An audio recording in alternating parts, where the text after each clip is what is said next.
அனைவருக்கும் வணக்கம். இப்பொழுது அடுத்த ஒரு தலைப்பை பார்க்க போகிறது இச்சை உடம்பு பேணும் முறை. அதாவது இச்சையும் அது சம்பந்தமான எண்ணமும் சேர்ந்தே தொழிற்படும். அவை இரண்டும் தொழிற்படும் விதிகளும் ஒன்றே. அதனால் இச்சையுடம்பில் தொழிற்படும் முறைகளை மன உடம்பு பாடத்தில் சேர்த்து கூறப்படும். இச்சை உடம்பு மேன்மையும் தாழ்மையும் நம் உண்ணும் உணவுகளையும் எண்ணும் எண்ணங்களையுமே அதிகமாக பொறுத்திருப்பதால் அதன் நிலை ஒரு புறம் ஸ்தூல உடம்பையும் மற்றொரு புறம் மன உடம்பையும் பெரிதும் பொறுத்ததென்று கூறல் வேண்டும்.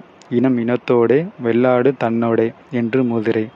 அதனால் தமோகுண உணவை உண்பவருடன் புவர்லோகத்திலும் தமோகுண உணவுப் பொருட்களை அவர்கள் இச்சை உடம்பில் வந்து சேரும். அவர்களிருந்து மிக இழிவான இச்சைகளே பிறக்கும். அமைதியின்மையும் மனக்குழப்பமே அம்மக்கள் காணும் பலன். அத்துடன் சூசுகமாகவும் பல இடைஞ்சல்களையும் தொல்லைகளையும் அவர்கள் சம்பாதித்து கொள்வர். ஏனெனில் அத்தன்மையுள்ள உடம்புகள் வெளியே அனுப்பும் தமோகுண அலைகள் இறந்து போன தமோகுண மக்களையும் குடி கொலை காமம் முதலியவற்றை முழுக்குளித்து அவை காரணமாக மரித்தோரையும் மற்றும் சில வகை அருவருப்பான பூதகணங்கள் கூலிகள் குரலிகள் குட்டி சாத்தன்களையும் தம்மிடம் கவர்ந்து வந்து இழுக்கும். அவை அந்த தமோகுண மக்களை அண்டி அவருடைய தீய ஒழுக்கத்தின் தாமும் திளைத்து அவரை மேலொழுகவட்டாமல் தடுத்து நிற்பதோடு மேலும் தீய வழியிலேயே அவரை ஏதும். அதனால் இந்த உணவினங்களும் உயிரினங்களும் தமோகுண எண்ணத்தை தாமே உண்டு பண்ணுவதோடு அண்டினவருடைய இச்சையுடம்பின் தமோகுணத்தையும் தன்மையையும் மென்மேலும் வலுப்படுத்தும்.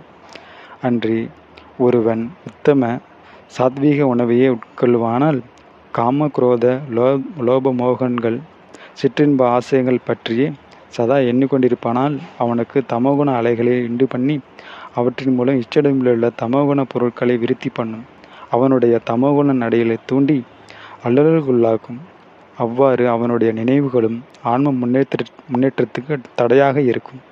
அதனாலேயே இச்சை உடம்பானது ஒருவன் உண்ணும் உணவும் எண்ணும் நினைவும் ஆகிய இரு பக்கங்களிலிருந்து பாதிக்கப்படும் என்று கூறப்பட்டுள்ளது.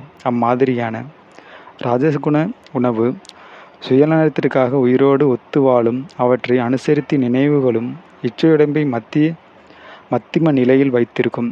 சாத்வீக ஆகாரம் உத்தம எண்ணங்களும் பக்தி அன்பு முதலிய பரோபாரக சிந்தனைகளும் இச்சையுடம்பை தூய உடம்பு ஆக்குவதோடு புறத்தில் உள்ள தூய இச்சையுடம்பு அலைகளையும் உத்தம பூதகணங்களையும் உயர்ந்த எண்ண உருவங்களையும் வசீகரித்து கவர்ந்து பக்தி அன்பு பஞ்சதாபம் முதலிய உணர்ச்சிகளில் அம்மனிதனை நிலைக்க செய்து அவனுடைய ஆனந்தத்தை யூட்டும்.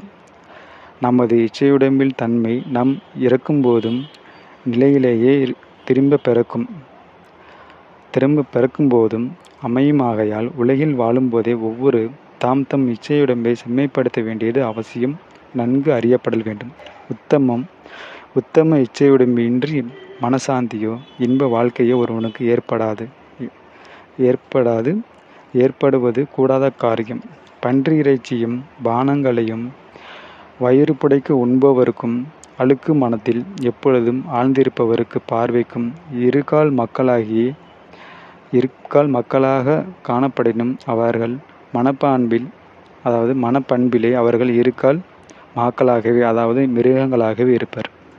இதான் இந்த இச்சையுடம்பை பேணும் முறை. இந்த எண்ணங்களும் அந்த உணர்ச்சிகளும் மாறுபடும் சொல்கிறாங்க. மீண்டும் அடுத்த ஒரு தலைப்பில் சந்திப்போம். நன்றி, வணக்கம்.